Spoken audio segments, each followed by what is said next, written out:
پھر سوال پیدا یہ ہوتا ہے کہ جب اللہ تعالیٰ نے کہا ہے نا الحمدللہ اور ان دونوں کو ایک ساتھ ملا دیا ہے، تو اس کا مطلب ہے جب بھی میرے منہ سے الفاظ نکلیں گے تو میرے جذبات سے دو مطالبے کیے جا رہے ہیں. جو بھی ہو رہا ہے مجھے کسی نہ کسی طرح اس کی تعریف کرنی ہے، اور پھر جو بھی ہو رہا ہے اس کی بنیاد پہ مجھے خدا کا شکر کرنا ہے. اب ہوتا کیا ہے، حالات خراب ہے جی، اکانومی خراب ہے، بس جی الحمدللہ. اب آپ الحمدللہ جب آپ کہتے ہو تو نہ ذہن میں تعریف ہوتی ہے نہ شکر ہوتا ہے، بلکہ الفاظ ہی ہوتے ہیں بس آپ صبر ہی کر سکتے ہیں.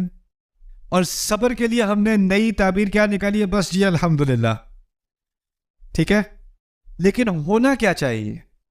مشکل کے اگر اللہ نے مجھے اس مشکل میں ڈالا ہے تو یہ مشکل بھی تعریف کے لائق ہے، اور اگر میں اس مصیبت سے گزر رہا ہوں تو اس میں اللہ کی کوئی نہ کوئی نعمت ہے، وہ پھر بھی میں اس کا شکر کروں گا. یہ ذہنیت ہے الحمدللہ کی، دونوں چیزوں کو کمبائن کر کے. وہ ہے خطبے میں آپ نے کبھی سنا ہوگا، جمعے کا خطبہ اگر آپ ٹائم پہ جاتے ہو تو خطیب جب اپنا خطبہ شروع کرتا ہے تو شروع میں کہتا ہے ان الحمدللہ. سنا ہے کبھی؟ الحمدللہ نہیں کہتا، کیا کہتا ہے؟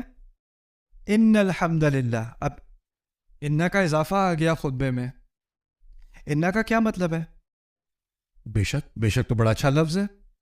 اگر فاتحہ میں کہہ دوں ان الحمدللہ، کیا فرق پڑ جائے گا؟ بلکہ یہ تو ایک زیادہ قوی سٹیٹمنٹ بن جائے گی نا. بے شک ہم تعریف اور شکر اللہ کے لیے. تو ان کہنے سے یا نہ کہنے سے کیا فرق پڑتا ہے؟ اس کی دو وجوہات ہیں. پہلی وجہ وہ یہ ہے کہ اس کو سمجھنے کے لیے عربی میں ٹیکنیکل الفاظ ہیں، لیکن میں آپ کو آسان زبان میں سمجھاؤں گا. عربی میں کہتے ہیں خبر انشائی،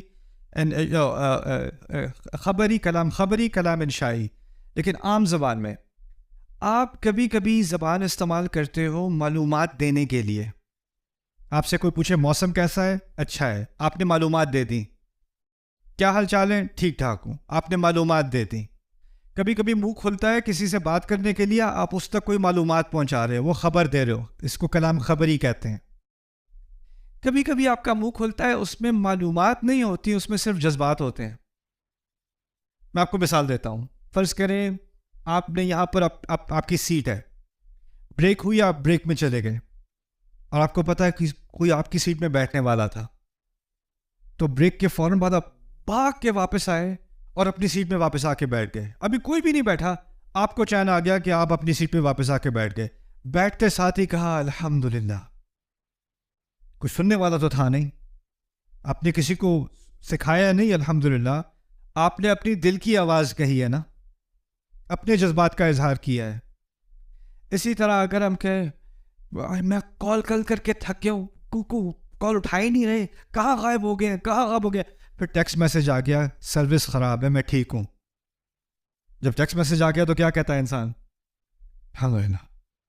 کوئی ہو نہ ہو الحمدللہ. ابھی میں آپ کو سکھا رہا ہوں الحمدللہ کے بارے میں، کچھ بات کر رہا ہوں، تو ابھی میں معلومات پیش کر رہا ہوں. سیشن ختم ہو جائے، سیشن صحیح جائے، وہاں بیٹھ کے میں کہوں گا الحمدللہ، وہ میرے جذبات کا اظہار ہے نہیں. تو یہ بات واضح ہو گئی. کبھی کبھی ہم بات کرتے ہیں معلومات کے لیے، معلومات دینے کے لیے، کبھی کبھی ہم بات کرتے ہیں اپنے جذبات کا اظہار کرنے کے لیے.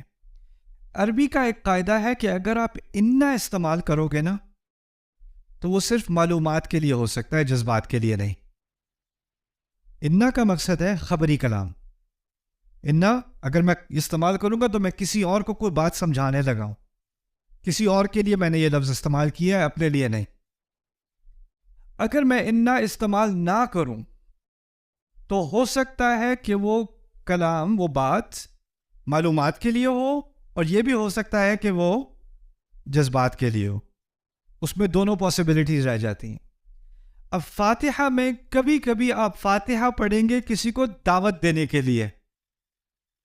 آپ اندازہ کرو قریش کے زمانے میں کوئی فاتحہ پڑھ رہا ہو، کوئی صحابی فاتحہ پڑھ رہے ہوں اور کوئی مشرک پاس سے گزرے، اس کو معلومات ملی نا. لیکن ہو سکتا ہے اسی وقت جو صحابی وہ فاتحہ پڑھ رہے ہیں وہ اپنے دل سے پڑھ رہے ہیں، اپنے لیے پڑھ رہے ہیں، یعنی اس کے دونوں اثرات باقی رہ گئے انا نکالنے کی وجہ سے. یہ بات سمجھ میں آ گئی؟ پھر خطیب کیوں کہتا ہے ان الحمد للہ؟ اس کی کیا تک بنتی ہے؟ کیونکہ خطیب کا اصل مسئلہ اپنے سے بات کرنا ہے کہ آپ سے بات کرنا ہے؟ آپ کو معلومات پہنچانی ہے، آپ کو یاد دہانی کرانی ہے، تو انّا کا لفظ وہاں اس کی سینس بنتی ہے.